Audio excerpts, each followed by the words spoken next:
Taped from New Jersey, it's the SNL Nerds, the show where two comics from New Jersey nerd out about Saturday Night Live. I'm your co-host, John Trumbull. And I'm your co-host, Darren Patterson. Hey, Darren, how you doing? Doing all right, doing okay. In these nice, cool autumn weeks, these autumn months we're in here, there, now. You're so articulate. Yeah, my witty repartee game is on point, as always. You use words good. Yeah, words good, nice, I use that. Yes. Oh, words. Words fail me all the time. Yep. Absolutely. But we got another new episode of SNL here to talk about. We do. They just keep on making them. Yeah. So we still feel compelled to comment on them. So yes. That's until we get sick of this and we just pack it all in. I give it another year. Yeah, pretty much. Yeah, start the clock, guys. Yeah, I'm thinking end of the 50th season. I'll be done. Yeah, I think we're running our it's run its course. Yeah, absolutely. Yeah. But it hasn't run its course just yet. So let's keep beating this dead horse because we're here to talk about the Timothée Chalamet episode with musical guest boygenius. Yeah, that's right. Timothée Chalamet and boygenius. This is season 49, episode 4, air date November 11th, 2023. So if you're listening to this from the future, hi, people in the future. People of Earth, hello. I hope you still exist. Yes, exactly. I realize as I say this, like, if this come down in the future, we could all be just underwater and just kind of drowning and sinking in our own filth, while the rich have left this planet to set up a new world on some other planet they didn't tell us poor people about. Right. Yep. They've set up a whole Jetson city. Yeah. Wow. This episode's getting dark right off the rip. Wow. It kind of is. It kind of is. Can you tell we're really enthused about this episode, people? Yeah. I mean, I'll I didn't think this episode was that bad, but there were parts that were like kind of that bad. Well, I mean, there's one sketch in general where I was like, I don't know about this, but we'll get there. I envy that there was just one. Wow. There were a couple I liked, but there were a lot of others I was like, why are we doing this? What? Come on, people. What are we doing here? All right, well, let's get into it. Cold open. Let's go. So we got the Republican debate cold open with all the Republican candidates, because the real life Republicans, they had a debate on, I want to say Wednesday. It was, yeah, I think I didn't check it out because I didn't watch it. I don't need that in my life. No, exactly. Well, I mean, for me, it's just like, look, I know I'm not ever going to vote for any of these freakazoids to begin with. So, why even subject myself to that? Yeah, and from what I've heard, I made the right choice because it just seemed like a fucking messy free for all. Yeah. Especially the part where, which they mentioned here in the cold open, where Ramaswamy kind of took shots at Nikki Haley's daughter for being on TikTok. Right, because this is the one clip I did watch, because like Nikki Haley had criticized President Biden for doing something on TikTok, I think, and then Vivek Ramaswamy said, "Oh, but actually, your daughter's on TikTok." And she said, "Yeah, leave my daughters out of your voice," which is not a phrase. Yeah, it's keep my daughter's name out your mouth. But then Ramaswamy keep going, and then like under her breath, Nikki Haley called him scum. I was like, this is politics now. This is our level of discourse right now. Like, is this it? Like, this podcast has a higher level of discourse than the Republican. And just like I mean, just seeing that just bummed me. It's like this is what politics is now. Just like just like all these theatrics and these Real Housewives, like cat fights, like, and plus out of all the things going on in the world, like how shit is just really just fucking up everywhere. We're talking about TikTok, like why? Why really? We're so dumb. We really are. We're not that bright. No. So anyway, in this sketch, we had Keenan playing Lester Holt. We had Molly as former New Jersey Governor Chris Christie. Oh wow. Heidi is Nikki Haley. Let's see. John Higgins. Yeah. Please Don't Destroy is Ron DeSantis. Yeah. Ego as Vivek Ramaswamy, and Devin Walker as Tim Scott. Yeah, and so as the sketch goes on, it's like literally them kind of repeating things that happened in the thing, like keep my daughter's name out your voice. For the sketch wasn't going that great. I thought no, it really was. Well, because they weren't really exaggerating anything that happened. It was more or less just doing what happened, from what I could see. Yeah, and like Tim Scott is seen as like somebody he's not going to win, and a lot of people have a problem with the fact that he's single and he's not married. I guess that's the line people draw with the. That's an issue in the year of our Lord 2023 that somebody's not married. It really is. Like I've heard like because he did like on one I think speech he brought out his girlfriend, and people are like, "Oh, see, I'm dating her. We're a couple." And yeah, like I did see online people saying like, yeah, the Republican Party, that's kind of a issue with them. I was like, really? Because the dude who's in the lead has done a lot worse stuff, and yeah, you seem to be cool with that. And I don't know. Yeah, no, I mean, literally had an affair with a porn star while his wife had like just given birth, as I recall. Yeah, but he's married though, so in the but from all the jokes about Tim Scott and his girlfriend, I was assuming that people were thinking that the girlfriend was a beard. Yeah, no, they still think that for sure. Oh, okay, all right. So I was reading that sketch correctly then. Yes. All right. So yeah, sketch is not getting many laughs, and then James Dawson Johnson walks out as Trump to utter silence. Woo! Did you notice that? Yeah, there wasn't like a big applause break for him. It was just like, oh, him again. Yeah, it wasn't like, oh, yay, we get to see this person play this character. I think that just shows how burned out everyone is on Trump in general. Yeah, very much so.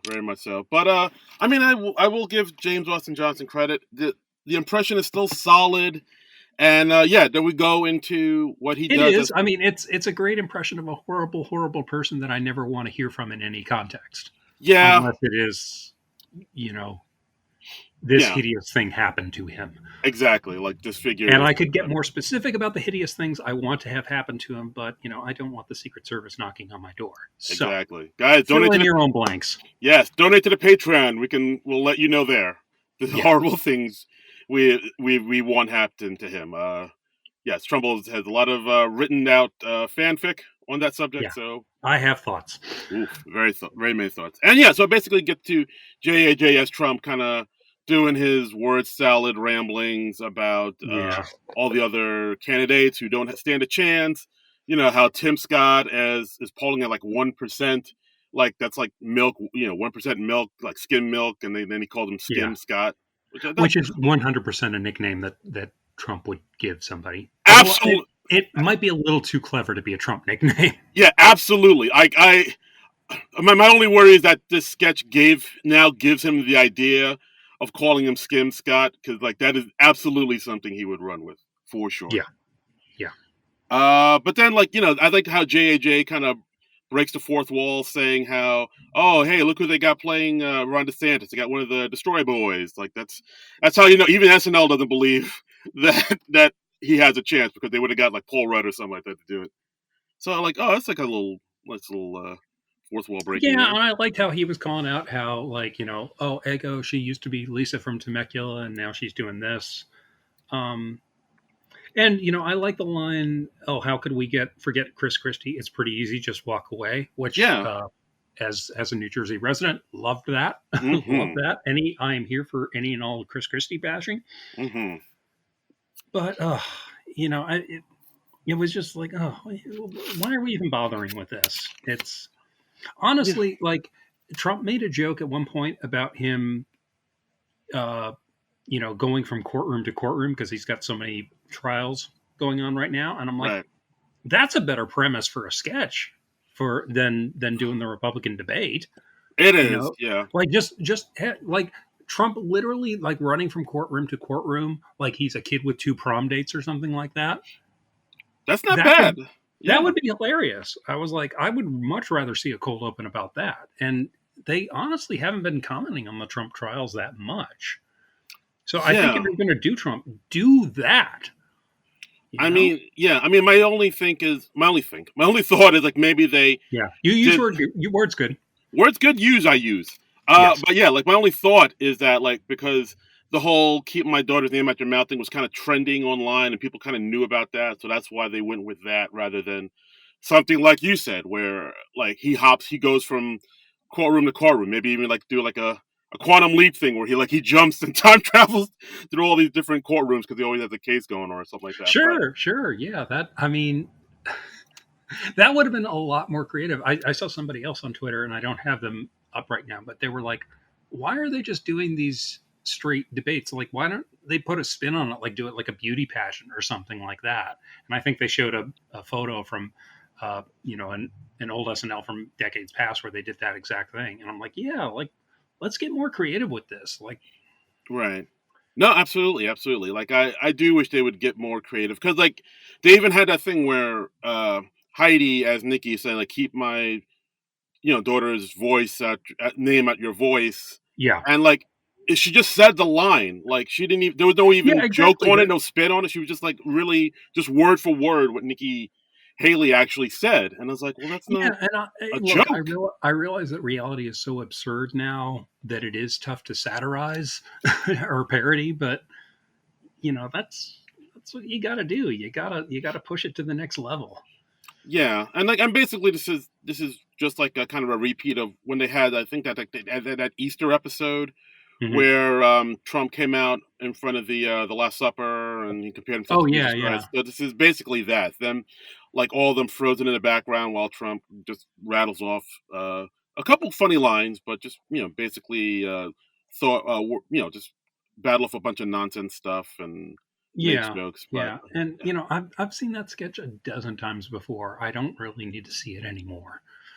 Yeah. So overall, I thought this cold open was not the best. They still have an issue with cold open. I don't know why they have such a hard time I don't locking down know. a I good mean, cold 'cause, open. yeah, you want the show to start strong, and yeah, you just need like one really good, strong idea. I mean, they're not doing so much the grab bag that they used to, where they're doing like a million and one things in one cold open, where it's just like, oh, here are like 4 or 5 stories that were big this week. Let's comment on them all. And it's like, oh, no, pick one, people. Yeah. Yeah. Exactly. I don't. I mean, the cold opens are getting better. They're not as long, but they're still. I still need them to step it up Yeah. because, like, for the most part, for a while now, the cold open's been like the weakest part of the show, and it's like we still need to work on that. Yeah. Agreed. All right. Absolutely. Moving on to Mr. Monologue. Chalamet's monologue. Yeah, he comes out in a bedazzled like snakeskin jacket, kind of looks like, Yeah. Yeah. and then he starts singing about how the strike is over, the SAG strike is over, huzzah! And Yeah, he starts singing this song called "Shameless Self Promotion" to the tune of "Pure Imagination" from Willy Wonka, because he's in a new movie which is Willy Wonka's origin. Which yes, I mean, finally, everyone was clamoring to hear that. Like, how did this guy get so into chocolate? yeah, I know Tim Burton went into that whole backstory about how his dad was a dentist and all, but I want to know more. yes, please let me know about the Dumbest Wonka backstory. fucking idea for a movie. Jesus. It's I don't see this movie doing. If this movie does well, I'll be shocked, but I I really don't. don't see this movie. That says it all. Yes, I don't see this movie. I That is my future Yep. in 4 words. I don't see this movie.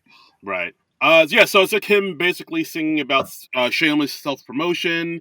He Right. goes into the audience. Right. He sits next to some random people, tells a girl that you smell great, tells a Right. guy, you By the seem like way, shout out to the girl wearing the "You Suck at Life" T-shirt. oh, You're nice. you're I didn't, awesome. I didn't even see that. Oh, wow. Oh, I mean, I'm just amused by the T-shirt. Okay. But I was just like, oh, that's an awesome T-shirt. Okay. Especially when you didn't know you were going to be on camera. Right. And then of course Timothée Chalamet gives a shout out to the people in the audience in the nosebleed seats, talking Yeah, about in the bleachers. Yeah, talking about AI, how they were afraid that AI is going to take over all the acting roles. And then of course he cuts to the people in the nosebleed seats, they're all AI robots. yeah. But Uh, like in that movie that I want to say it's on the Disney Channel, whatever. It was like some high school pep rally thing. We see cheerleaders dancing around, and then it cuts to the crowd in the bleachers, and like the second row are these just like these hideous mm, Nightmare. automatons. Yeah, they're like nightmare people. These expressionless zombie things that are barely clapping, and like you only see them for like 2 seconds, and it's still like jarring how bad it is. It's nightmare fuel, baby. It really is. And I mean, don't get me wrong, that is the exact expression I made through every high school pep rally I ever attended. But Yeah. Absolutely. Absolutely. But then the monologue takes a hard left because yeah, at this point Marcelo comes out and is like, "Hey, Timothy, hey, you know what you and I have in common? We both have baby faces." And then they go into a rap about grown ass men with baby faces. why? What? My thought is this. I kind of looked online at what people have Yeah, said. I think Monette had a theory, and I kind of agree with her. I think yeah. I believe I saw this, and I think I agree too. yeah, because like, it looks like they had the idea for this babyface rap before the strike ended, and Right. then the strike ended, and then I guess they Yeah. figured, well, we should make mention of the strike ending. So then they kind of sort of shoehorned in that beginning with the Wonka stuff. And Yeah. so they kind of like Frankenstein the monologue together with the Wonka stuff and the babyface rap. And I don't, I feel like they should have stuck with either one or the other. There's no reason. I'm like, yeah, seriously, like pick one. I think they were like, oh, we rehearsed this rap, we put all this work into it, and I'm just like, you should have just spun this off into a sketch somehow, or if you didn't want to build a new sketch, make it a weekend update segment. Yeah, or like this felt like it could have been like a pre-tape too. This felt like one of those rap pre-tapes they had, back in the day with Chris Red and Davidson. Like Mm-hmm. this felt like this probably could have been a better pre-tape. Now that I think about it. It could have been. I mean, but if because the not the WGA site, the SAG strike ended like Like Wednesday, uh, like Monday yeah, or like Tuesday. I think they announced it Thursday. Oh, right, you're right. Yeah. Yeah, I think they announced it Thursday, and then it was like, yeah, Friday people can go back to work, and then of course all the actors can start plugging their projects again. Because like, Please Don't Destroy was on Seth Meyers' show this week, Right. and like at first they weren't going to be able to talk about the movie, and Judd Apatow was joking about the night before, and then they came back, and then that was like literally the first day they were able to talk about Hmm. it. Okay. But yeah, like I mean, I get what that you feel like you have to mention it, but I don't think you had Right. to dedicate a whole song and dance to it. You just be like, "Hey, the SAG strike's over. I can promote Wonka. Done. Now go to Yeah, the rap." yeah, it's yeah, and I get if they didn't have the budget to do a whole pre-tape like late in the week or something like that, which is why I'm thinking like just do it as a weekend update segment. But Right. because that doesn't really cost you anything more, Right. that's not really adding on to your budget. And I think they could have retrofitted it in so it worked then, but it was just it was a very muddled monologue as the result of that. And Yeah. also, and we bring in Punky as Cardi B, and then Keenan joins in. And look, I honestly don't think of Keenan as having a baby face. He looks a little bit younger than he actually is. I will say I mean, that. he looks great for his age, don't get me wrong, but there's a distance between aging gracefully and having a baby face. Yeah. Like Chalamet, yeah, totally, he has a baby face, particularly if he's in his 30s, because he doesn't look it. Oh, And no, is Marcelo, I think wait, is he in his 30s? I thought he said something about he was 33, but I haven't looked up the guy's age. I don't know. All right, looking it up now. Hold on. Okay. I mean, honestly, I'm not that curious about how old the guy actually is. Oh, I So, am. okay. Maybe he's in his 20s, maybe he's in his 30s. I literally don't know. I don't know if I've ever seen any of his movies, quite frankly. Timothée Chalamet, 27. He's 27. Okay, all right. He looks So he looks young for 27, I'd say. he does look young for 27, and Keenan has got to be in his 40s, uh, and Yeah. looks great for his age. He could pass for probably 10 years younger than he is, but Yeah. again, I don't think he has a baby face. So I was like, I don't really agree with the premise of Keenan having a baby face. But maybe it Yeah. was just like, oh, Keenan can rap. Let's get him in here. Yeah, Marcelo is 26 and Keenan 45. So he's like my age. Right. Okay. Yeah. So he's like a year younger than me, actually. Now I look at, but Yeah. I mean, he did have some nice lines. Like he talks about how he's had this face since Keenan and Kel. He aged like a Yeah. vampire, ages like Pharrell. Chalamet and Marcelo talking about how they're got a baby face, but they're hung like their dad, which is Yeah. all right. I mean, it was well written, but it was just like, oh, why is this here?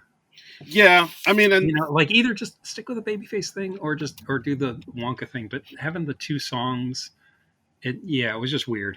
It was an yeah, odd it choice. was. Yeah, I mean, Punky coming out as Nicki Minaj. I was like, I don't know if this is needed. It felt like it did feel like it went on a little too long. It was like they were writing a term paper, Mhm. and then like the night before it's due, like new information comes out that invalidates your central premise. So you just sort of hastily rewrite the last couple paragraphs Ooh, to interesting. like sort of to give lip service to that, but it still didn't work. Yeah. Like I agree. Like they either stick with the rap or stick with the Wonka thing. You can't have both. Right, exactly. Absolutely. So first sketch of the night, we got the Museum of Hip Hop panel. Yeah. 50 years of hip hop. Hip hop turned 50 years old this year. And it's the roundtable discussion about the state of hip hop. We have Ego as the moderator, none your Hmm. business. We have Punky again. Punky's getting a lot of screen time this episode. Punky is Mary J. Blige. We have James Austin Johnson as Rick Rubin, which really amused me. Yes, very much so. Because I mean, we have him. He's like in a t-shirt and a hoodie, and he's got the long Rick Rubin beard, and Yeah, that just really amused me. yeah. Like Rick Rubin is really wow. He's really turned himself into like this kind of guru of this namaste type of figure. He kind of is, and we had Keenan as Cornell West. Yes, and then Chalamet reprising his role as Smoke Cheddar the Ass Getta from Zan Mob, from the really popular sketch he did the first time he hosted with him and Pete Davidson as the two SoundCloud rappers. Yeah, So he's back, but Pete Davidson unfortunately couldn't make it. I think they did talk about why he couldn't make it. They said, yeah, okay, my homie Guap Lord, uh, he did some fundraising for Eric Adams, and he has to lay low in Turkey for a bit. Oh, I thought you were going into like a real world explanation of why Pete Davidson wasn't there, and Oh then no, like no, halfway through that sentence, I was like, "Oh wait, this is a line from the sketch that I didn't no. write down." Yeah, no. Okay, Pete Davidson is oh, not in Turkey. No, okay, okay. I was like, "What? What? He's fundraising for Eric Adams? Pete Davidson cares about politics? What?" no. Of course he doesn't. Stop it. And yeah, so basically it hits a lot of the same beats as the first rap roundtable sketch, but it has a different energy now that Pete's not there. So it's up to Chalamet to do like most of the heavy lifting in this sketch. And I mean, for the most part, I'll admit I did get some chuckles out of his, I guess, vernacular, saying things like he does mukbangs and eats noodles on streams, and my DMs be all cheeks. Like, I don't know, like all those nonsense words. I'm sure somebody younger than me is like, oh no, that's an actual sentence. They get it, but my old brain is like, oh, hi, those words mean nothing to me. So they're kind of funny. Well, it sounds like it worked a lot better for you than it did for me. I was just like, I mean, from the beginning, I was like, do we need to revisit this character? I I, think it's yeah. I mean, I think I didn't feel there was anything more to be mined there, and I thought this was awful, honestly. yeah. I didn't. I had a feeling you think that would just because I know you didn't like it the first time around. No, I didn't. So, I Okay, mean, I'm not going to make any bones about it. right. I didn't think it was a good sketch the first time around, so I'm certainly not wanting to see it again. Yeah, but I mean, I do know that this sketch was really popular. Like, I've seen people dress up as the characters or for like Halloween and like do dances on TikTok as the characters. So like, I know this character has like a life online. So that's probably why they're like, all right, well, we got to do this character again and bring Chasing it the up here. clout. Okay. Yeah, Okay. I very get much it. so, very much so. But I get it. yeah, but like I don't know. I do. Part of me did find Chalamet like pretty charming, like the way he kind of like I don't know. There's something about the way he carried this like this personality of a young person who says they like hip hop and says they're a rapper, but have no idea who Biggie and Tupac and Rakim Hmm. are. Yeah, and he thought hip hop started in 2014. Yeah, when did hip hop drop? Like 2014 or something. And he talked about how his favorite rapper is the Nationwide is on your side jingle. Like basically, When he first started talking about like the insurance lady, I thought we were going to get a Flow from Progressive joke. me too. And I thought we were gonna get a I was a Flow little joke. disappointed that we didn't get that. Yeah, like I thought we were gonna get that too. Like, but no, yeah, I thought maybe like Chloe Trost would come up as the Flow lady, but to no That's good avail. casting. Yeah, Right, Chloe or Sarah would be awesome as Flo, the Progressive lady. right. But Chloe gets her own moment to shine this episode, which we'll get to. And you know, from what I understand, the Progressive lady character, her name is Flo Gressive. That's why she's named Flo. Oh, I didn't know. Did I just blow your mind? You really did. I need a moment to sit with that. Yeah, yeah, Flow aggressive. yeah. You're welcome. Wow. You're welcome, America. You know what? If they do like another a commercial and she hooks up with a guy that's going to be her husband, his name's got to be like Joe, right? Joe Aggressive. I would like to see her like fall in love with the Affleck duck. Oh wow, you're going the Howard the Duck route? Is that what you're? Yeah, let's have a crossover. Let's have an insurance. You know, it's like Forbidden Love because they're with two different insurance companies. So, but you're a woman and I'm a duck. We can't. And you know, two different species. But you know, that's less of an obstacle to overcome these days. Right. Like if any of our listeners saw the original Howard the Duck movie back in the 80s, you know that can be overcome, as we all know. Sure. Yeah. Duck love can prevail. Well, yeah, and so the sketch ends with him getting spanked by Cornel West as he talks about as he raps his new song, "Cling Cling Cling," and then it ends with him on the phone asking his mom to call him an Uber because he doesn't like the Bronx, which is a nice little inside joke if you know that like Timothée Chalamet actually lived in the Bronx for a while after college. I did not know that. No. Yeah, I mean he's originally from like I think he's definitely from Manhattan. I think he's from like Hell's Kitchen or something like that. But then after college, I think he went to Columbia. He lived in the Bronx for a bit, so it's a nice little nice little Easter egg. Now that I've learned that, I will do my best to forget it. Done. All right, but yeah, overall, I thought the sketch was okay. But yeah, it definitely hit the same beats as the last sketch. So if you didn't like the first time he did this, you're not gonna vibe with this one. I thought. Yeah, I mean, I'm just generally not too into SNL, like more or less just repeating sketches and doing like a copy and a search and replace and changing some of the specifics. You know, I like the first Lisa from Temecula sketch, but I didn't need to see it again. Yeah. You know? No, the second it's weird because like the second time everything went right and the sketch seemed to be worst for it. Yeah. Well, I mean, when you're repeating the formula like that, it's never going to surprise you like the first time. You know, I mean, it's like the first Debbie Downer sketch.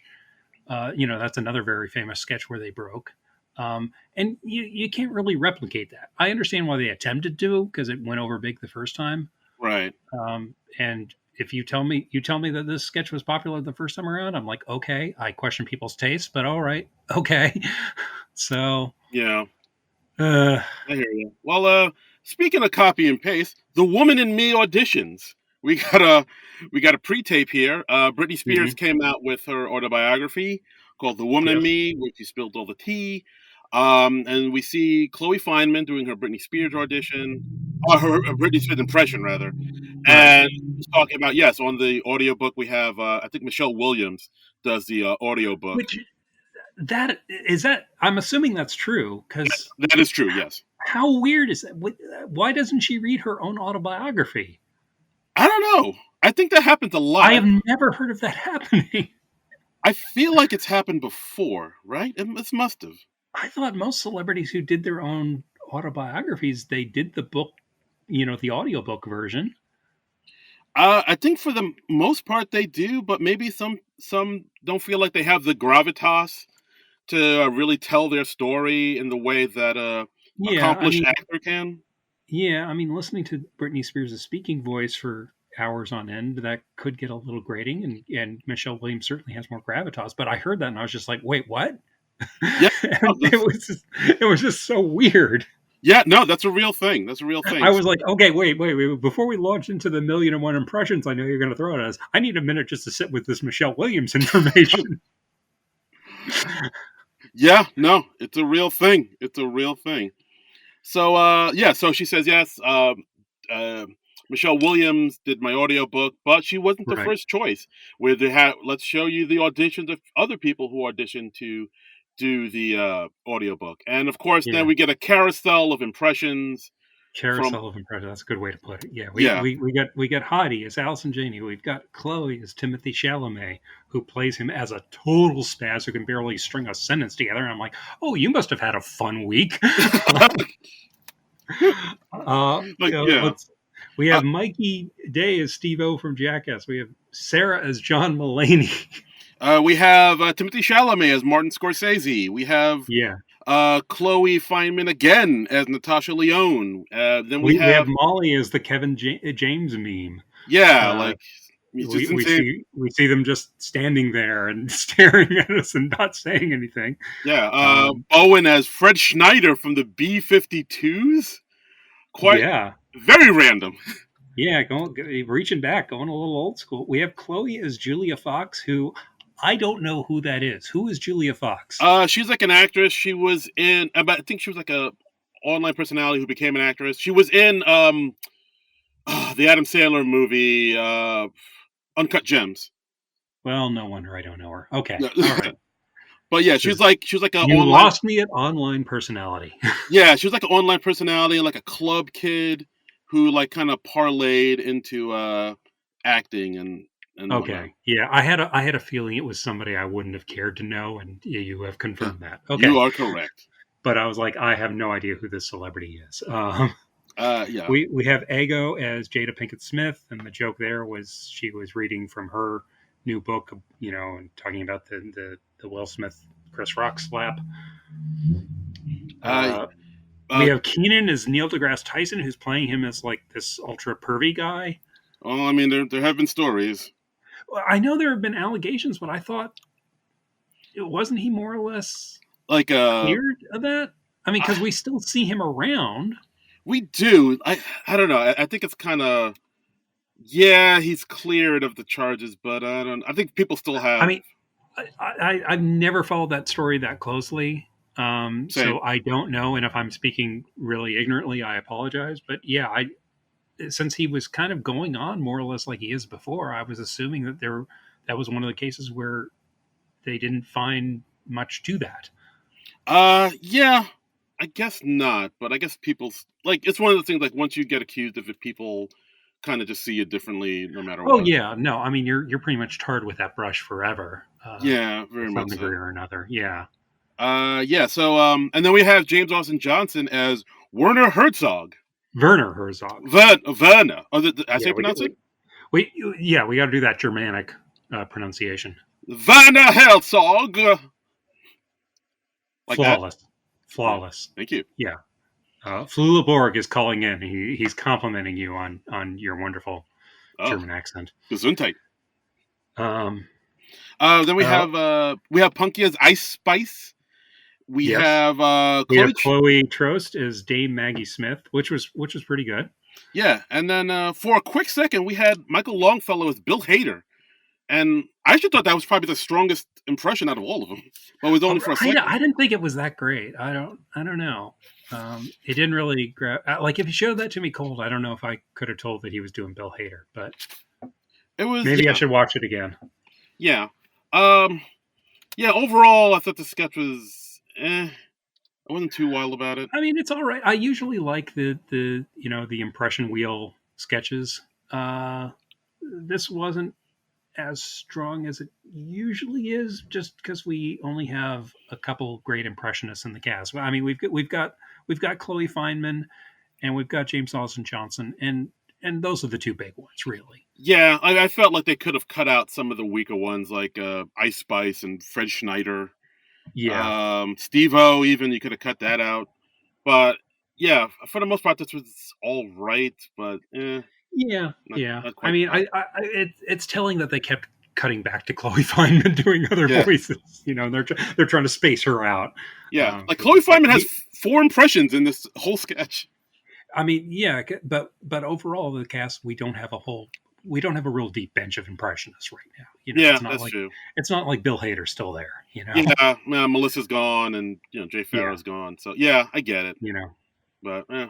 But overall, I thought I kind of shrugged at this sketch. I was like, it was decent. It was yeah, decent. decent. I might have smirked a couple times. Okay, all right. That's Um, high praise for you. Unlike the next sketch, Jim Call.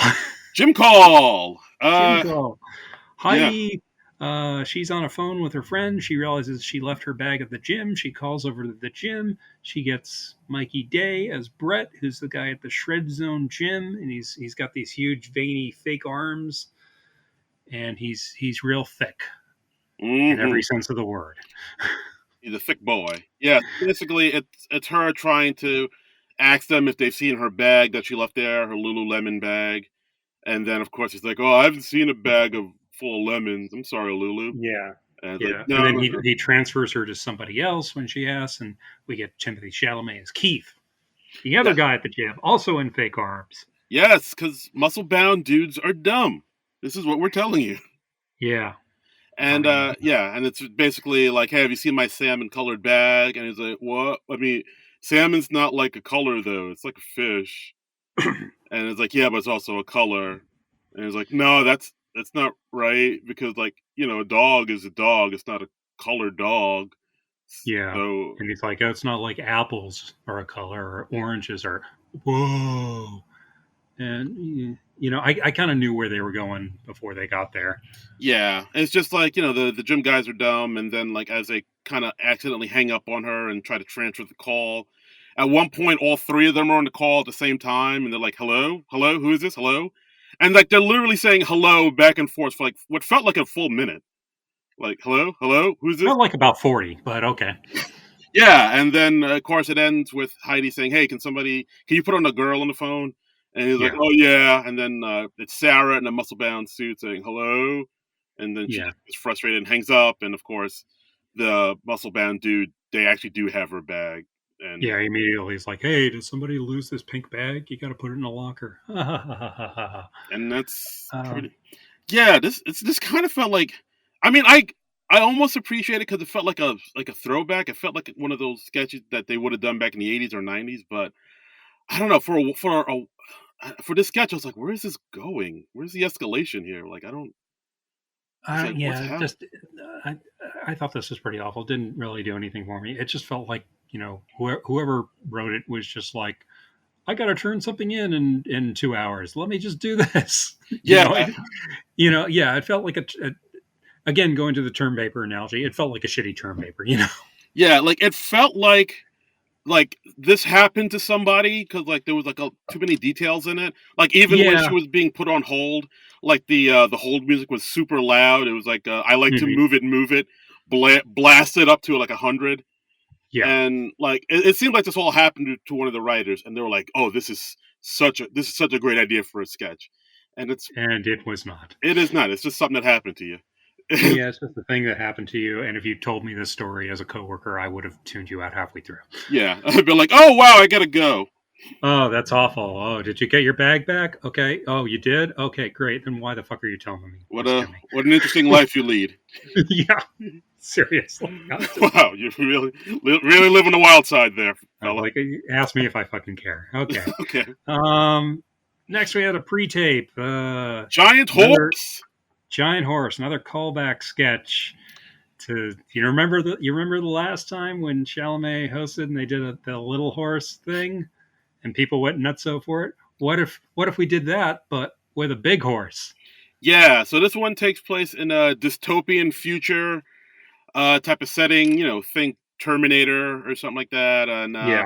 like it seems like all the rebels are kind of hunker down in like one of their hideouts, and they're about to be killed by Yeah, the they have grand. like a 0.2 chance of surviving whatever the forces are, and then we find out that it's the giant horse and it's on a rampage, and Yeah, and so basically it's that, like, it's Timothée Chalamet is like, I want to talk to the meet with the destroyer. We used to know each other, and of course they go out and there's like this whole big battlefield, space lasers, pew pew, and it turns out that yeah, the destroyer is the giant horse who used to be a tiny horse who is giant because he wanted to right. bring order and balance to the galaxy, and of And we get course, actual flashbacks to the original sketch, or yeah, yeah, and Chalamet singing to him, but the horse is kind of controlled by James Austin Johnson's like kind of space wizard character, like a almost like a Palpatine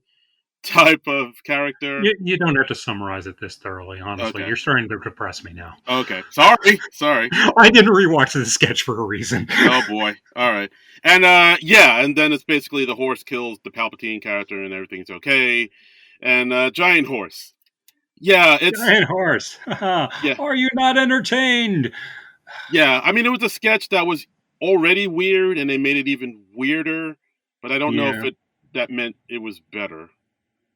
I, again, this was one I looked at and I was just like, why? Why do we need another one of these?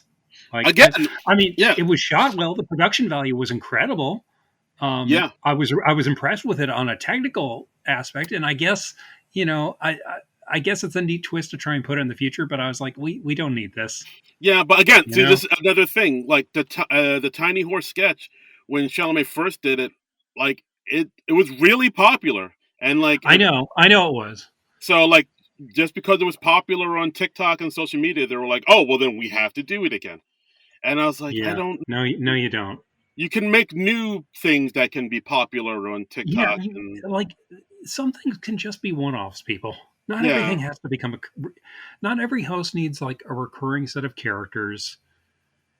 And I don't know. But look, I wasn't terribly impressed with the first Timothy Chalamet host. So, I mean, if it were up to me, I wouldn't have brought him back. But ooh, I okay. guess I'm in the minority there. So, Yeah, I think he does well in certain parts. I'll admit I get a kick out of him as the SoundCloud rapper. I'll admit that. But yeah, but then I see things like Tiny Horse and Giant Horse. I was like, this ain't this doesn't quite mm, you know do it yeah. for me. Yeah. So, I S- mean, I obviously wasn't impressed with this one. So, yeah. you But know, yeah, as soon as I saw they were going back to the little horse thing, I was just like, oh, God. You yeah. I know, mean, the kids like it. The kids on the TikToks and the YouTubers. They like themselves a Tiny Horse. well, I'm going to put on my Principal Skinner hat and just say, no, it's the children that are wrong. As you should. Yeah. So next up we got our musical guest, Boy Genius. First Boy strong, Genius. Yeah. first strong was called "Not Strong Enough," Their and first song. yes, first song "Not Strong Enough." Yeah, you Uh, said first strong. what I say? First strong. You said their first strong was called Not Strong Enough. People, play it back. Hit the back button, play it back. All right. You will hear Darren say their first strong was not strong enough. Their first strong was Because you're stupid. their first strong is called "Strong Strong a Strong," and their Yes. second strong is called "Satanist." Yeah. Um, I I really knew nothing about Boy Genius going into this. I didn't research them beforehand, but they were not what I was expecting.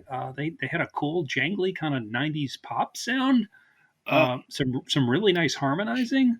I really liked them. They yeah, were good. they were great. For those that don't know, Boy Juniors, they're basically made up of three solo acts: Julian Baker, Hmm. Lucy Dacus, and Phoebe Bridgers, who you might remember performed on SNL 2 years ago on the Dan Levy episode. She was a musical guest.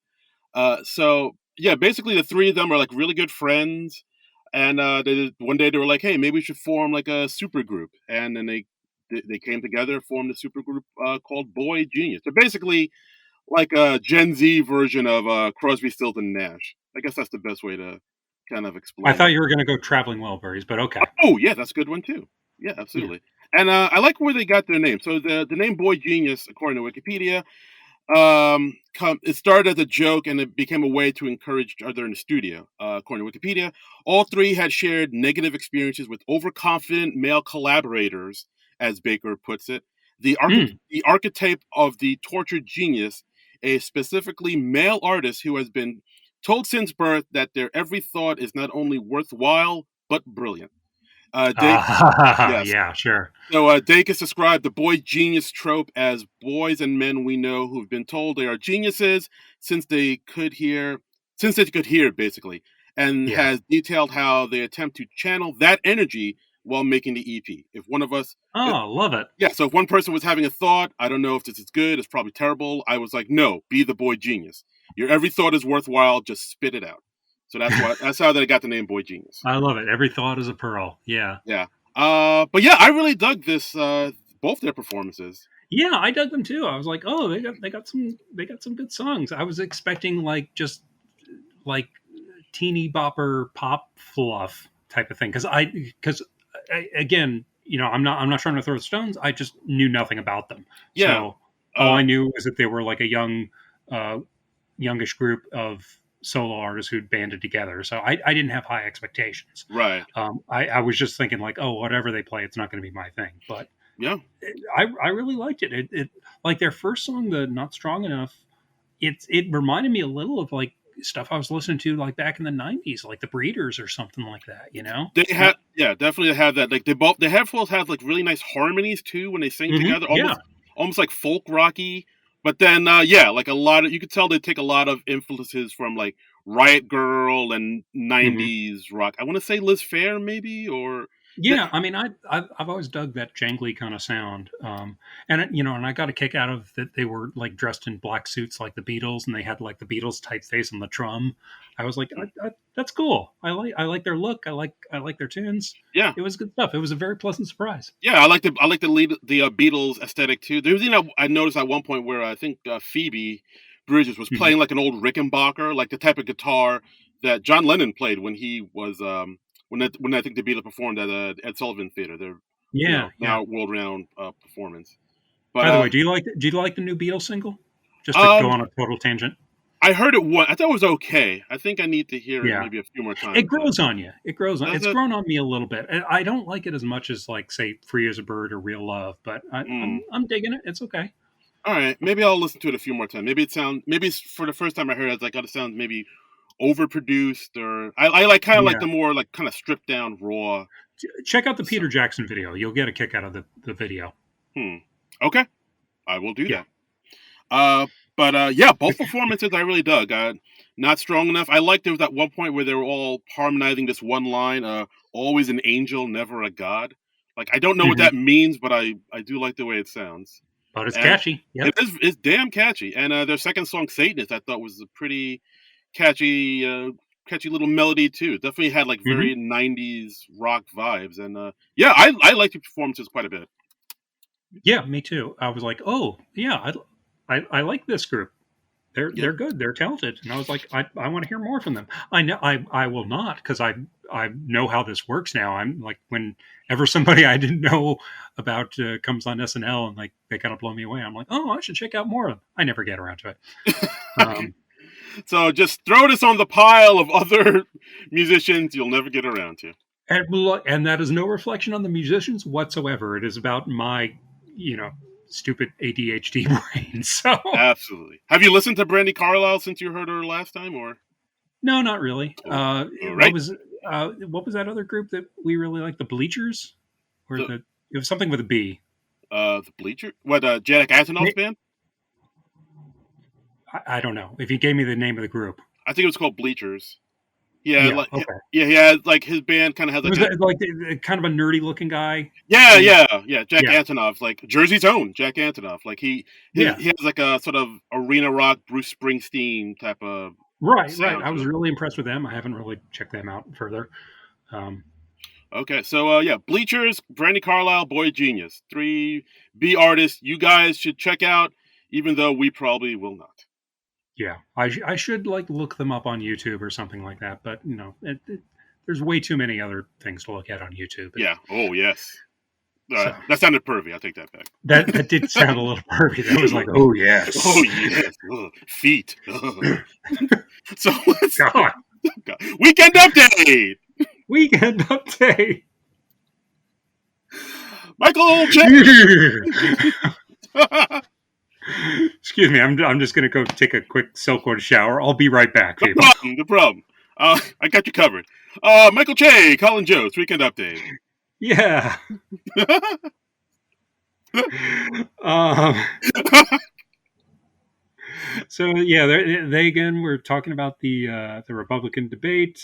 Like at one point, Ramachani called them a party of losers, which and then just said, "Oh," which was actually the name that NBC promoted the debate under, and ha ha ha ha. Yes. That was cute. Yeah, talking about how Ramaswamy points out that his daughter has a TikTok account, and it's not important how he knows her daughter Mm, has a TikTok account. yeah, yeah. Yeah. Yeah, not too bad. Weekend update. I thought it was okay. It had a few Hmm. good jokes. I like the joke about how the crypto CEO Bankman Fried was getting Hmm. convicted, and he's facing 110 years in prison, where ironically he will be used as an alternative currency. I mean, that's a solid prison rape joke. Yep. Um, Yep. yep. What you gonna do? One of my favorite comedians, Todd Barry, at one point he talked. He has a joke about um, somebody said something. Oh, this is just like being in prison, and he's like, oh yeah, but being in prison, they have a much more severe wake up call. And then he just pauses and goes, "That was a prison rape joke." And that kind of reminded me of that. I think my favorite joke in there was they were talking about how New York City Mayor Eric Adams is being investigated for corruption, and Jay says, "Oh, and it turns out he has two cell phones, one work phone and one that's just named Shorties and Shady Stuff," which that was my first laugh out loud moment of the episode. So I was like, okay, I, God damn it, Shay, you got me. I like a good alliteration joke. Can't Yep, beat that. yep, I also like that one joke. It talked about how 92% of people prefer dating a person who's been to therapy, while 8% prefer good sex. yes. And I liked Joe said a joke about they got to the bottom of this elephant disease that was some sort of infection, and not Margaret, the one elephant who stood to inherit everything. And then they cut to a picture of an elephant wearing like cat's eye glasses and Mhm. I think a scarf or something or a shawl or something. And it was so absurd it amused me. Yeah, it's a nice little absurd, silly joke. I'm down with that. Yeah, it was. I mean, it was a total. I'm sure that was a joke that Jost wrote, and that is a tough sentence to say. Joke and Jost. Just joke. You can't say those words too close together. Um, but that was so stupid. It was funny. Yeah, absolutely. But yeah, overall weekend update that was okay. Didn't really bowl me over. It was serviceable. Yeah, And yeah, then we got a death segment from Heidi Gardner as your coworker who is extremely busy doing seemingly nothing. yeah, and Which just Chloe playing frazzled for 3 minutes, or not pretty much Chloe, Heidi. Heidi, Sorry, the I other misspoke. the other blonde. The other blonde. Yeah, I mean there's really not much to this. You just like kind of it's Heidi kind of playing over the top frazzled office Yeah, worker like, "Oh while my god." while being very vague about what her job actually is. Yeah. It's like, "Oh, Um, I got all these emails." And then Colin's like, you got all those emails are from horoscope.com. And yeah, and and I like how she started eating a burrito from Chipotle, and then there's another cell phone in her burrito because yeah. she was like throwing her cell phones all over the place. Yeah, it's like, "Oh, my Um, weekend screwed." She's literally throwing phones. I think at one point she throws it at Che, like haphazard. I don't think it hit him, but it might have gotten close. And Maybe. yeah, no, there are parts where she's even like as she's typing away, like she's cross-eyed, staring at Yeah. the computer screen, just mugging it up, playing it really big. Yeah. Yeah. Like as she's talked about how for dinner all she had time for was a cookie and a cigarette. And Um, the one she ate is not the one you would think. yeah, and and of course at the end she reveals that she is the IG choreographer for Britney Spears. Hmm. So yeah, there's that. Yeah. Look, I like Hadi a lot, but I don't know, the first time she did this, it didn't quite work for me, and the second time, it still didn't quite work for me. Like, I understand, like, all the laughs come from her playing it big and just Yeah, being and the like, physicality of it. I yeah, mean, being it emotive. was fine. It didn't blow me away. I think I'm pretty tired of the trend of, oh, let's just introduce this character by their trait. Right. They've been doing that for a long, long time, at least a decade, at least as far back as the girl you wish you hadn't started a conversation with at a party. Yeah. Um, Yeah. I mean, and yeah. I kind of wish they'd develop them more as actual characters. Yeah, because I mean, Heidi can do that. She did do that. She did what, Bailey Gizmert and Yeah, the boxer's girlfriend. She hadn't done either one of those in a minute, and like I kind of, yeah, yeah, or what was, like, Gina, the disco woman from the '70s, who was like a drug dealer's girlfriend, something like that. Like that, I thought that was pretty great. Like, I wish you'd like bring that back. yeah. But I yeah. mean, I'm just saying I wish they do it more like Rosanna Dana style, where like Mm. you discover the character as it is instead of here is the joke we're going to tell you for the next 3 minutes. Yeah, yeah, You like know? that, like Emily Latella or something like that. But yeah, like Yeah, I kind of feel like this joke is pretty one note, and it all hinges on Heidi playing it big, throwing a burrito in the air, and spitting out big gulps of water. And it's like, I just need more. Like, it doesn't, yeah, it can't, exactly. it can't just hinge on all this This physicalness. this this was the Chinese meal of Weekend Update characters. Like a few minutes after you finish it, you're still hungry. Ooh, I like that. Thank you. I just thought up that metaphor. Well played, my friend. Well played. Actually, since I said it was like it, I guess it was a simile instead of a metaphor. Uh, My apologies to all the English majors out there. Whatever. I was gonna let it go. It's cool, man. Yeah, Similes metaphor with difference. I don't know. yeah. Uh, I mean, it's not like I said strong instead of song. oh boy. Are you gonna let that go? Are you ever gonna let that go? Well, I mean, the comedic rule of three means I have to do at least one more callback to it now. I look forward. I wait in anticipation for that Yeah, third yeah. time. Next sketch: Troy Sivan, Sleep Demon. This Uh, had Bowen all over it, didn't it? this was. I don't think we found like who wrote this one, but like I This is such a peek into Bowen's brain. Come on. this is dollars to donuts a Bowen jam Yeah, for no, sure. I would bet money. So, okay, he's doing Bowen plays a doctor. He's doing a sleep study on Sarah Sherman. Yeah, it was like And a sleep paralysis or right, yeah, she can't get to sleep because she feels that there's some figure with her in her room.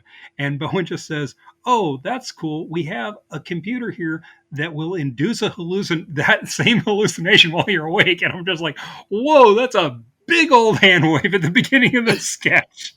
yeah, like That's like, yeah, we have this computer that can materialize your hallucination while you're awake. Let's just sit with that for a few minutes. yeah. I was like, that's the premise. I All right. was just like, that's such a big reach right at the beginning of your sketch. But okay. Like, all right. For 5 minutes, I'll play along. I'll play your games. And Timothée Chalamet comes on as the hallucination. He's playing this guy named uh, Troy Troy Sivan. Troy Sivan. The audience screamed, so I was like, I guess this is someone recognizable. Yeah, Um, I had to look it up because yeah, again, I'm an I old looked him up too. Yeah, um, cis man. yeah. Yeah. So basically, Well, no, I think their description nails it pretty well. They say he's an Australian YouTube twink turned indie pop star and model turned HBO actor, Troy Sivan, played by an American actor who can't do an Australian accent. yeah, very much so. Yeah, Yeah. So like again, like I vaguely knew about Troy Sivan before this I did sketch. not. I don't think I looked him up on Wikipedia before we started recording, and he's on some HBO show, and I think I've already forgot the name of the HBO Oh yeah, show that he's on. he was on the Idol, the weekend show, which immediately got canceled because it got trounced by critics, and a lot of people thought it was quite terrible. Okay, don't think I've ever heard of it. The thing that popped out at me was he played young Wolverine in X-Men Origins Wolverine, and I was Yeah, like, oh, okay. that was a shocker. I did not see that coming. I was like, okay, that is now a thing I know. All right, so he was young Wolverine in that horrible Wolverine origin movie. Yeah. Oh wait. Oh, is that the one with like Will I Am for the Black Eyed Peas? Or the, Yes, he was one of the assassination squad, and that was the first place where Ryan Reynolds played Deadpool, and they sewed up his mouth. God, The character's nickname is literally the Merc with the Mouth, and they sew up his mouth so he's mute and can't speak. God, Great job, Fox. what a terrible movie that. I think that.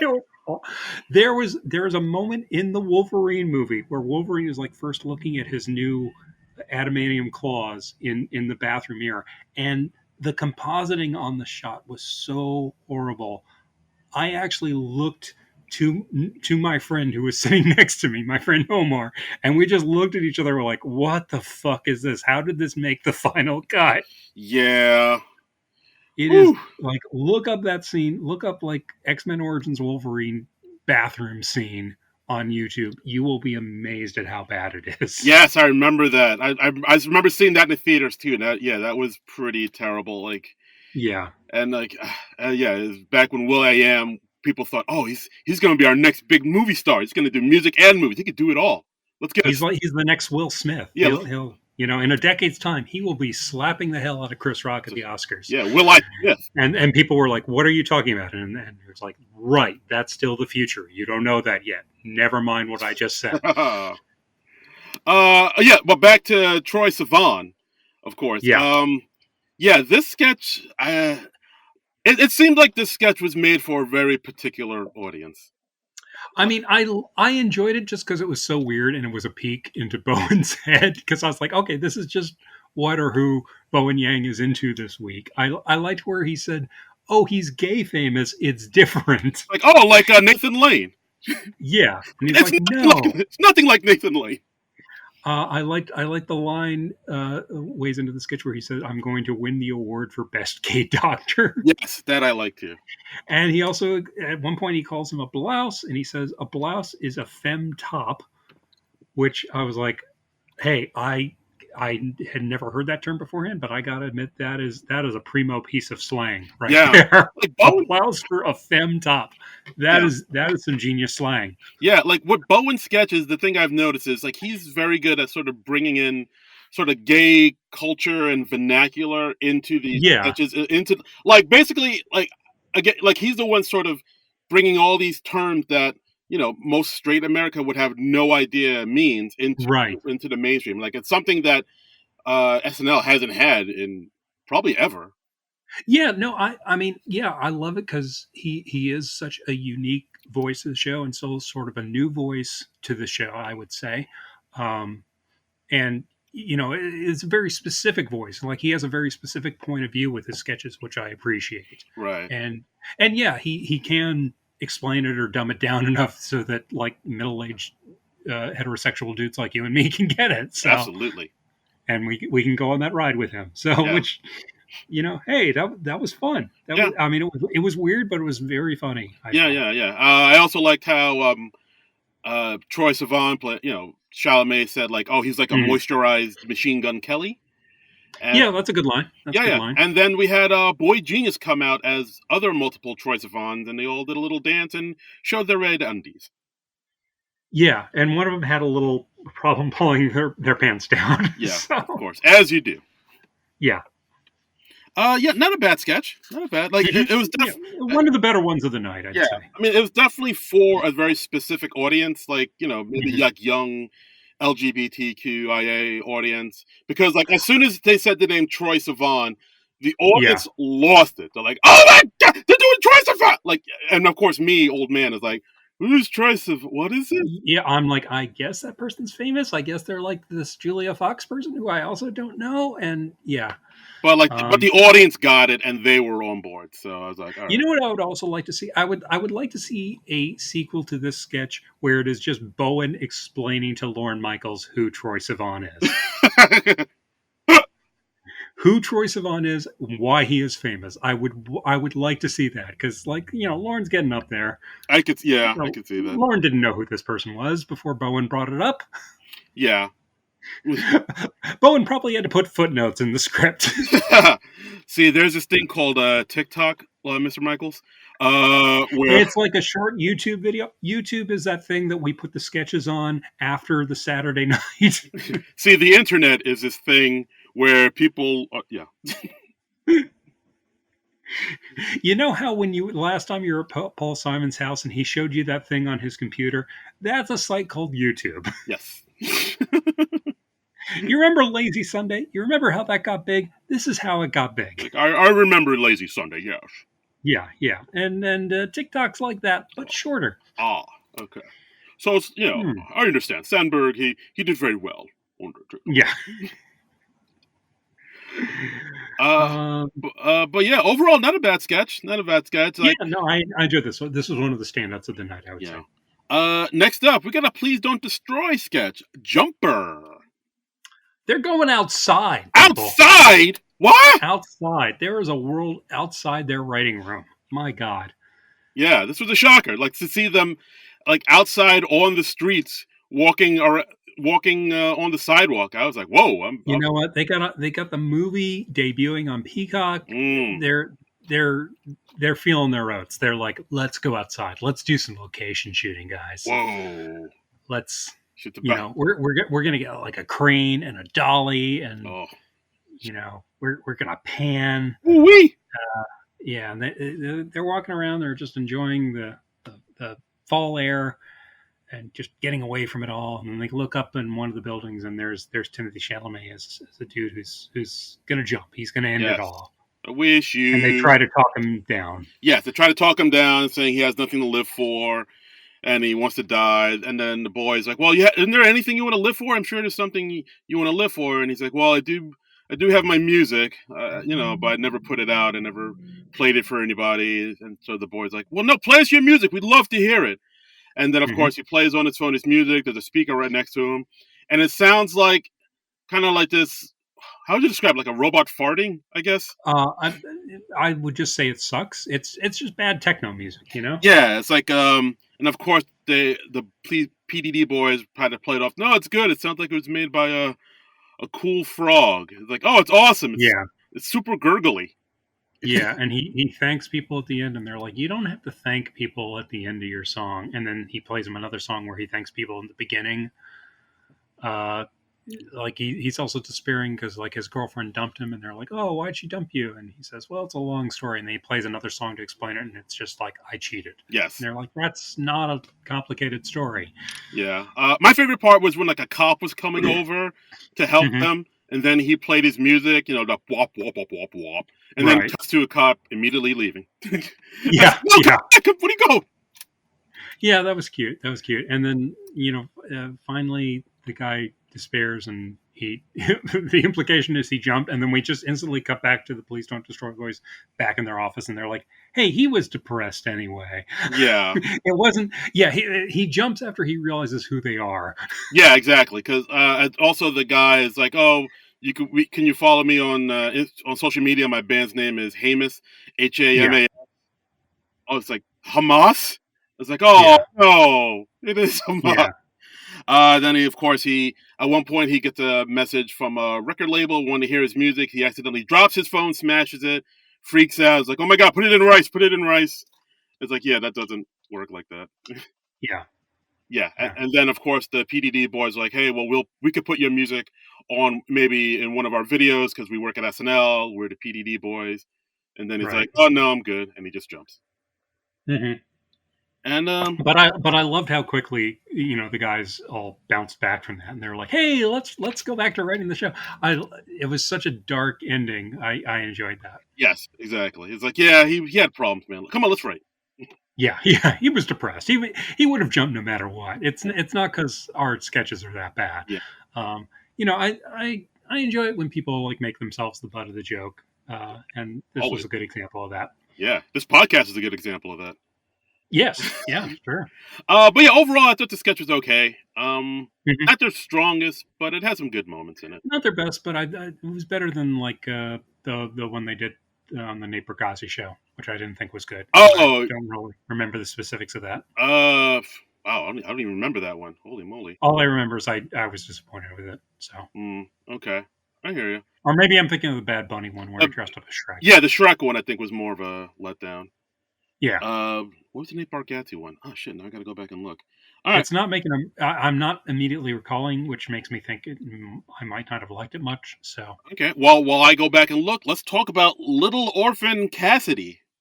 Little Orphan Cassidy, we got Chloe Trost. She's in a Little Orphan Annie sort of scenario where she's just been passed up for adoption again. We got Molly as the head mistress person who's like, "Oh, I'm sorry," and then all the other orphans go, and it's just Chloe just kind of despairing that she's never going to get adopted, and then she's looking out the window in the night sky into the moon, and we see Timothée Chalamet as the man in the moon, who's kind of trying Yeah. to reassure her, and she starts singing a song about how what's wrong with me, what's the problem here, And then and as we slowly learn the problems. yeah, and we find out that she's 26 and 18 months, and Timothy Chalamet's like, wait, hang on, I think that's the problem. Like 26 and 18 months. So you're 27. Yeah, Yeah. yeah, Yeah. Then we learned that she bit a girl down to the bone. yeah. She ate a bat in Wuhan. She started COVID. Yeah, he's like, wait, you started COVID? We see Mikey come on as her boyfriend Putty, who says, I'm 49 and 30 months. And he's like, so you're 51. Yeah. And yeah, and then they talk about how they have a plan about how when she gets adopted, she's gonna make a mold of her new dad's teeth, and of course, then the moon stops her, saying, "Yeah, I can't be I can't be your friend anymore. You're a Yeah, yeah, terrible person." yeah, And then, of course, Chloe Trost says, like, "Well, at least I have my friends in the orphanage." Cut to the headmistress holding a knife on her, protecting the other yeah, orphans, saying, "Get out." yeah. Good payoff for the sketch. Just fun, bizarre idea. This is the kind of cool, weird stuff I want to see towards the end of the night. Yeah. And Yeah. and sketch of the night for me. I, Yeah, I wholeheartily agree. Sketch of the night. Like, I mean, for one thing, it's cool to see Chloe Trost anchor a sketch, like yeah, absolutely. the brand new cast member, and then you find out Hmm. she's like pretty solid holding down this sketch, and not only that, she actually kind of has a nice singing voice too. We like, oh, Chloe can sing. All right. Well, it's funny. Like at first, when she went into the song, I thought the joke was like, "Oh, she's singing in this, odd sort of deep voice." Yes, me And too. I thought that because she's like, "What's wrong?" Like a very yeah, deep timbre or deep register yeah, to her voice. I thought that was it, but then her singing gets better. And it's like, yeah, oh, all right, she can actually sing nicely. All right. yeah. And then this became that we're just gradually discovering weird things about this orphan Cassidy, which I really liked. It. This sketch surprised me, which you always want a comedy sketch to do. Uh, funny stuff. I'm sure this is going to be on my best of at the end of the season. So Yeah, no, absolutely. I really dug the sketch. I like how she, talks about how she has a fanfic where she sings about having sex with monsters in dungeons and yeah, her just getting it weirder and weirder. And yeah, what a delight to find out that Chloe Trost is actually a pretty solid like performer here. Like, I mean, of course, it goes without saying because if you made yeah. the SNL, you have to be a good performer on some You level. gotta have something going on, yeah. Yeah, But it's always cool when you get to discover a new person's voice, and exactly. and this was a great showcase for her, and I can see her sensibility meshing very well with Sarah's, and I understand they were buddies, Yes, so absolutely. They both know um, the PDD boys, so like they're both right. pretty pretty tight. But So yeah, I mean, I think it's really cool that we're getting like new comedic voices, new sensibilities on SNL, because the show it's always got to evolve and change, and this was fun. I would like to see more sketches along these lines. yeah, Note to SNL writers: this does not mean repeat this sketch again. I want to see more sketches sort of like they're this. gonna take away the wrong lesson and be like, oh, They really are. so do this exact same thing, and instead of Yeah. Mr. Moon, it'll be Mrs. Sun, and she'll sing to the sun in the daytime, Right. and something Right. like that. And it's like, nope, Yeah, nope. yeah, they're going to release a Temecula of it. Yeah. But I really enjoyed the sketch. I'd like to Hmm. see Chloe Trost in more sketches now that I know Yeah, like what she can really do and like her real yeah. strengths. It's always fun when we get a sketch from somebody and it's like, oh, this is what this person's about, and I have a good sense and a good feel for this person now, so that's cool. Absolutely. So Yeah, yeah, sketch of the night, thumbs up. sketch of the night, well, 100%. Absolutely. And Um, also the Please Don't Destroy sketch from the Bargatze episode is the one where they eat dog chow, the dog food, the dog food sketch. yeah, yeah, yeah. Yeah. That one didn't do much for me. No. But what did the final sketch of tonight's episode do for you? With the calm sleep story. Well, I wasn't too nuts about it.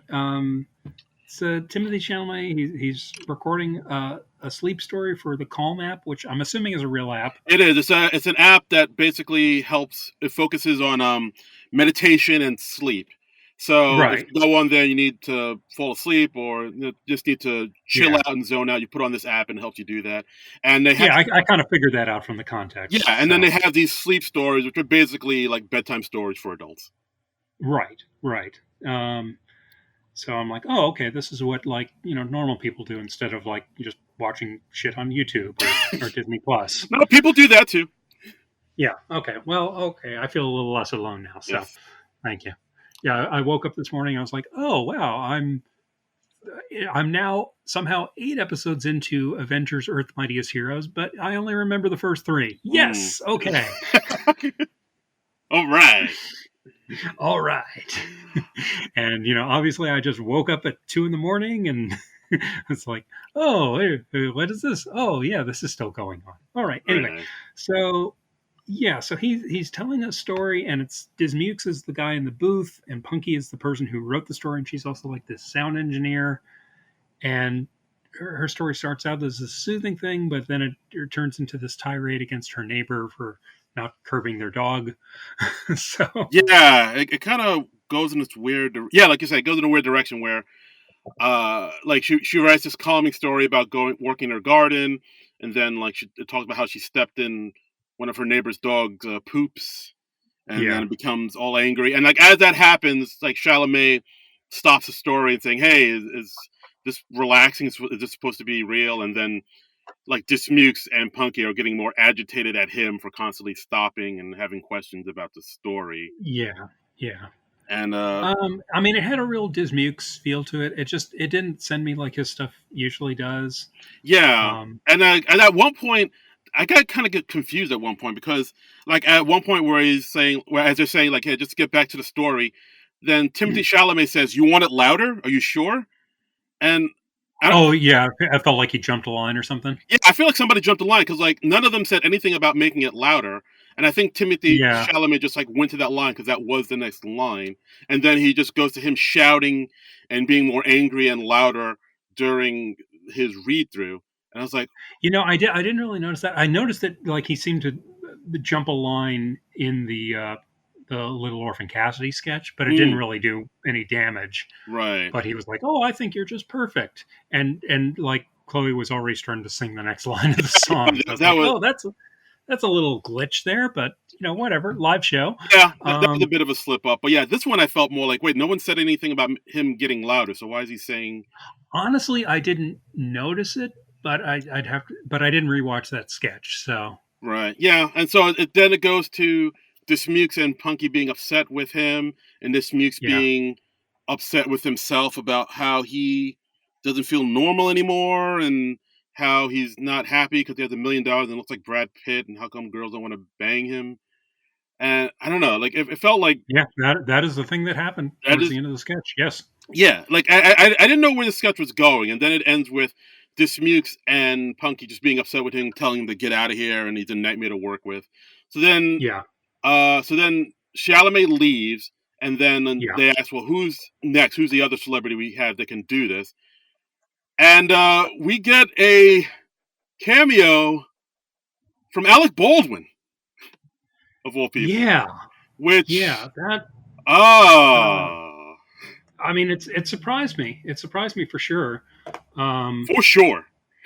I mean, I didn't watch the show live last night. I watched it on Peacock this morning, and I saw little rumblings on Twitter. People were talking about a cameo, and it was a surprising cameo, but I thankfully didn't see who it was, so I did get to be actually surprised by this. But I was like, oh wow, Alec Baldwin! I wasn't expecting that.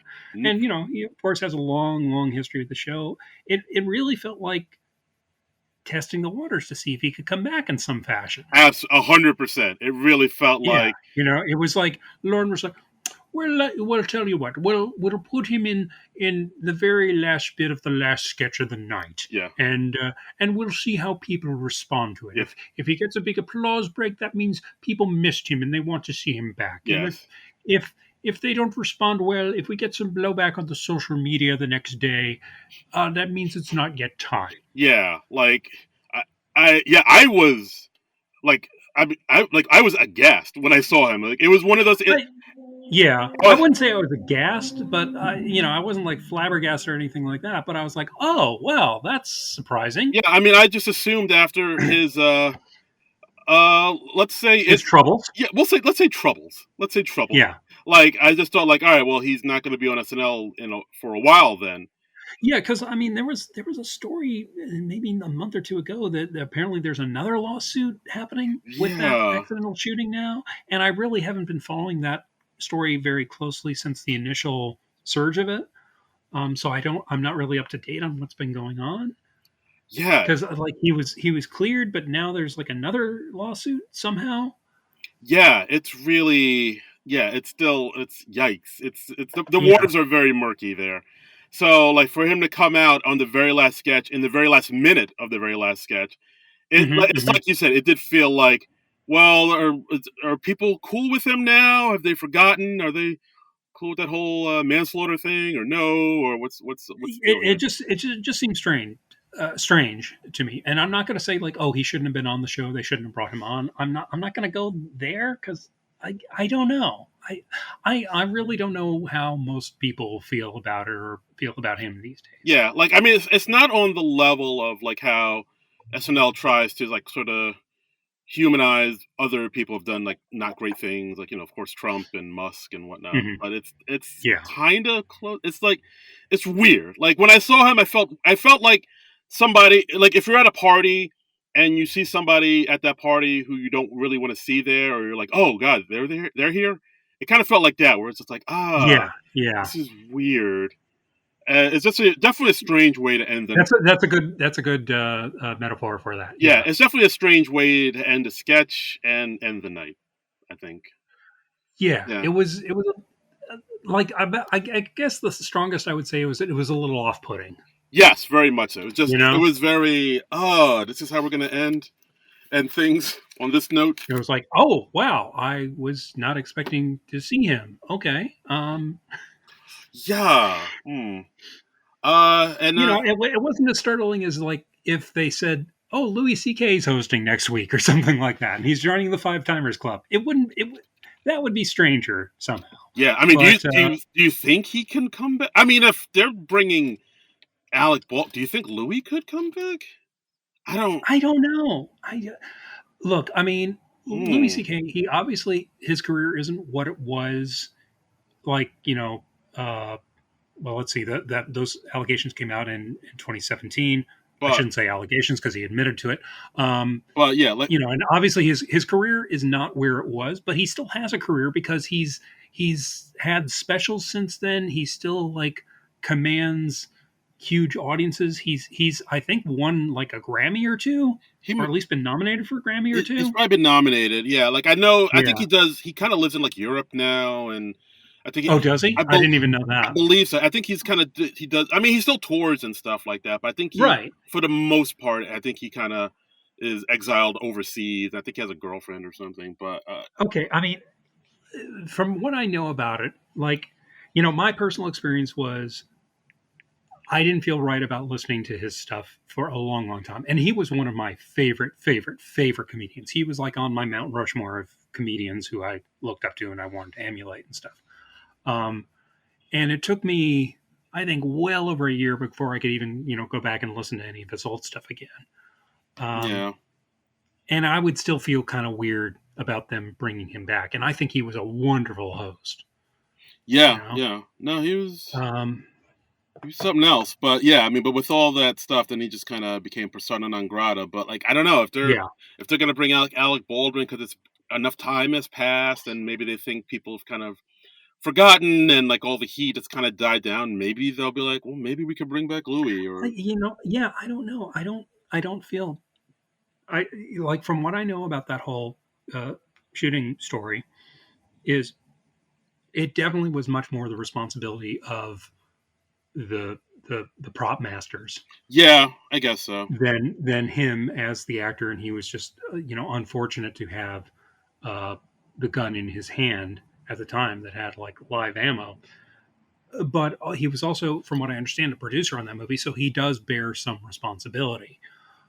So Yeah, yeah, like you said, it's a murky thing. yeah, I don't know. I just thought I mean, that sketch just ended on an unsettling, awkward note, and it just kind of. Yeah, and Mm, I mean, it just hangs there because it's really just a quick walk on at the end of the sketch where it's just like, oh, and we don't even really have a chance to get used to and to process the fact that Alec Baldwin is there all of a sudden. yeah, very much so. Um, And that's the episode. It just ends on Alec yeah, Baldwin, and I, uh I did like at the good nights that Timothée Chalamet made a point of giving a shout out to the oh crews who yeah, can now get back to work because the SAG strike is over. Um, then he just sort of randomly wishes a happy birthday to Leonardo DiCaprio. What is like I was like, okay, are you just filling for time and you're horrible at improvising? like yeah, I feel like some stagehand was signaling to him, okay, you got another 5 seconds. You thank the crews. Got to do something else now. yeah. I really felt like he was going stretch, stretch.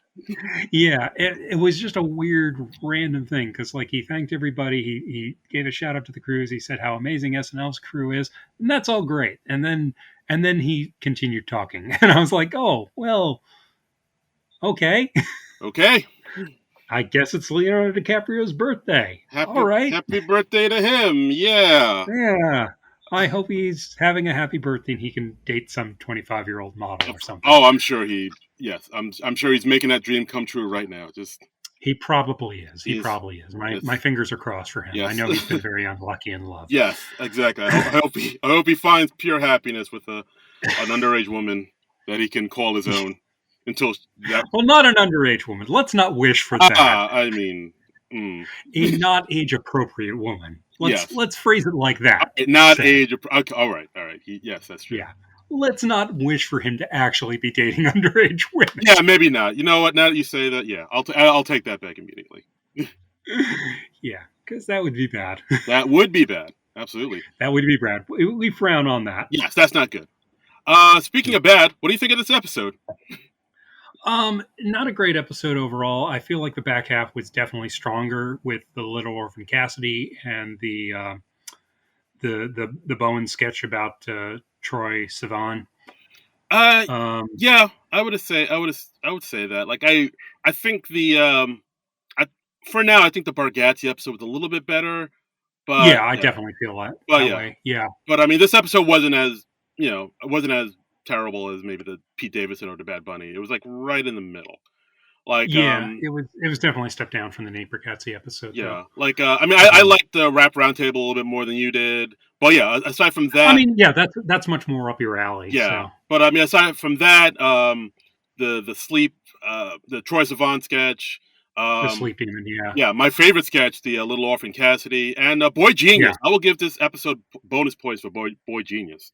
boygenius was terrific. I Hmm. mean, they were really good. Yeah, I was very happy to hear them, and I was because I know they're like a big thing with the youngs right now, and so I don't expect any of what the current generation is into to speak to me, and it probably shouldn't. As a 51-year-old man, it's weird if it does speak to me, Hmm. but yeah, I really like this stuff. It was good stuff. Yeah, yeah, it's fantastic stuff, guys. Check them out. Hmm. Hmm. But yeah, other than that, I thought this episode was okay. Not their best, but not their worst. I'd put it like a shade below okay. I mean, but it had one really strong sketch and one pretty good sketch, I would say. So Yeah, So I don't feel like my time was totally wasted. There we go. Yay! Yeah. So yeah, it's a thumbs up all around. So let's go. Let's. That's not what I said. That is so not what I Oh, is it said. not? I wasn't really listening. I'm sorry. What? Okay. All right. All right. You're not a song listener. No, not at all. Yeah. Let's go to Twitter. Call back 3 people. Oh, there it is. Bam. Oh, good things come to those who wait. Got it in just under the wire. Uh, Let's see what people say on the Twitter sphere. Yeah, so we got Boardman gets paid. Lee Ho the Lion, saying, Yeah. "Hey guys, I thought today's show was great. I love when hosts." I think he's talking about the morning show that runs on NBC. Yeah, I was about to say the Today Show. All right, with Hoda and Savannah. Yeah, I also think the Today Show is great. Absolutely. Yes. Drink white wine. Yeah. I love when hosts come back to be doing characters. Like, I did not know I needed more big tiny horse in my life, but SNL answered my prayers. Also, I don't disagree. I don't believe that the PDD boys are jump off a building bad. That's all. Love you guys. Peace signs. Oh, he gives us a little peace sign. That's nice. Yeah. Oh, we love you back. We love you. Yeah, and I don't think that Please Don't Destroy Boys or Jump Off a Building bad, but I think it's fun to joke about that. Absolutely. So let's see. Our friend John Anias at Burton-esque 92 says, in a fairly shaky episode, the major takeaway and note of triumph is the Little Orphan Cassidy sketch. Mm-hmm. Absolutely agree. Whether or not it proves to be a real breakout moment for Chloe Trost, she was a dynamo from the second she started to sing, and the crowd was fully on board. Loved it. Yeah. Yes. Totally agree. It went over great. Yeah. And, and it's very striking to see the difference between like that sketch with like something like the cold open, which was just not getting much response at all. Yeah, it's very interesting. Like, I mean, yeah, it kind of shows like where the show's strengths and weaknesses kind of lie. Yeah, and I mean, maybe it took the audience a little while to warm up, but I think the cold open was rather weak. Yeah, it was. So, I mean, again, that's what I was saying earlier. The cold open always tends to be the weakest part of the show when it should be the strongest because it's introducing the whole damn show. And like, I don't know why. Yeah, you want to start things off with a bang. Yeah, I don't know why they just can't crack that nut and just make like a really strong open that makes us really like looking forward or wanting to see the rest of the show. Yeah, it's still struggling. Hopefully they figure out the formula. Okay, we got Nick Storr at NICSTORR. He says, so, highlights. Obviously, the orphan sketch. I think I like the twist on Tiny Horse. Actually, I'm going to read that in this tone of voice. I think I like the twist on Tiny Horse. I'm going to read that as a question. Because, if you're not sure, if you have to think about whether you liked it, that's a sign. Yeah. So no, Nick, you didn't like that. Damn. He says Longfellow's hater impression, Heidi's Allison Janney impression, Chloe T's. He's not sure that Chloe T did that bit, but yes, it was Chloe. Dame Maggie Smith impression. When do we start admitting Weekend Update has a problem? I've seen a few people talk about this online where it feels like they feel that Weekend Update has kind of run its course and they're kind of spinning their wheels, and the magic between Jost and Che maybe isn't quite there anymore. I feel like, look, I mean, I certainly would not mind if we had a change at Weekend Update at this point, just because they've been doing it for a long time. They've done it literally longer than any other Weekend Update host in the entire 49 season history of Saturday Night Live. So, and I don't know if this is their last year. They may want to hang on for like another season beyond this one so they can be there for the 50th and then leave. I don't know. I don't know what those guys are planning.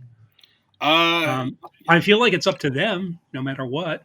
Yeah, pretty much. I think if they wanted to go, I don't think anybody would begrudge them. It's pretty much kind of in their hands. Like I myself, I still get a kick out of seeing their chemistry and seeing their jokes. I'm still not super tired of it, but at the same time, I could see I would be fine if this was their last rodeo and then they still amuse me, and I honestly like them. I I was really down on Colin Jost when he first started on SNL Yeah. as a Weekend Update host, and that's back before we were doing this podcast, Mm-hmm. and I'm kind of glad that we weren't doing the podcast then because I was really horrible. I will admit I've used the cancel Jost hashtag unironically. I would not do that now. He's grown on me. You get used to people's voices, and the show figures out how to utilize people well. So and that's what I think in the beginning he was still trying to find his rhythm and his voice. Yeah, and he was a writer. He was getting used to being on camera, and and that's not an easy thing to learn how to do that job in front of millions of people every week. Yeah, so that's why Cecily Strong didn't want to do it. She was like, "Fuck this." Well, I mean, I will give Cecily. I think she was good as a co-host, and I think she could have figured that out in time and been a great Weekend Update host. But I think I'll give her credit for realizing very, very quickly after like just a few weeks, this is not for me. I'm just going to go back to being a sketch performer. Yeah, she she was wonderful in that. So yeah, she knew her strengths, and I agree with her sort of stepping away and just focusing on sketches. Well, I mean, if that's what she wanted to do, I support her in that totally, and obviously that worked out well for her. But I think she could have been a great update host too. Yeah, so for sure, absolutely. Yeah. So very good. So overall, this episode, not the best, but not the worst. But yeah, and that's the episode, guys. Thanks again for listening, as always, to our little podcast. As always, you can follow us on Twitter at SNL Nerds Show, and you can follow us, and you can follow the show at Patreon. We got a Patreon at Non-Productive.com. Donate some money to our Patreon. Give us some money. That'd be nice. Yeah. Thank you very much. That helps us keep things going and helps us, with the overhead and the upkeep and all that stuff. Yes. And you can also follow our individual Twitter pages. I'm at Trumbull Comic, TRUMBULL, and the word comic. And I'm at Darren Credible, DARIN Credible. Twitter, Instagram, Spill, Blue Sky, Mastodon, Hive. I'm in a whole bunch of things that I barely check. You're making at least a few of those up. Yes. Blip, blap, blam, powie. Yeah. I'm on. Yeah, I said just Twitter. I'm on Twitter. I'm on Instagram. I'm on Blue Sky. That's it for right now. That's enough. Yeah, quite frankly. I'm on many things because I need many lifeboats. Because when X, formerly known as Twitter, officially sinks into the ocean, I need options. Yeah, absolutely. So join us next week. They announced their next week's host, November 18th. Yes. We got Mr. Jason Momoa. Jason Momoa. I'm looking forward to that because I think he was a good host last time, and he was so enthusiastic. I remember in his monologue he called himself an SNL super nerd. So he's obviously our people. Yes, absolutely, he's our kind of people. And a musical guest, Tate McRae, who I'm unfamiliar with. I know that I looked them up. They're a Canadian pop star, like bubblegum pop, like Olivia Rodrigo type of music. So it'll be It'll be a little bit of that. Well, I'm as pleasantly surprised by Tate McRae as I was by boygenius this week. So we'll see what happens. So yeah, join us next time for when we talk about the Jason Momoa Tate McRae episode. Yeah, and hopefully we won't have callbacks to sketches that shouldn't have gotten callbacks in the first place. Fingers crossed. So, that's us for next week. We'll see you then. But until then, nerds out! This has been a non-productive media presentation. Executive producer, Frank Hablawi. This program and many others like it on the Non-Productive Network is distributed under a Creative Commons Attribution Non-Commercial No Derivatives license. Please share it, but ask before trying to change it or sell it. For more information, visit non-productive.com.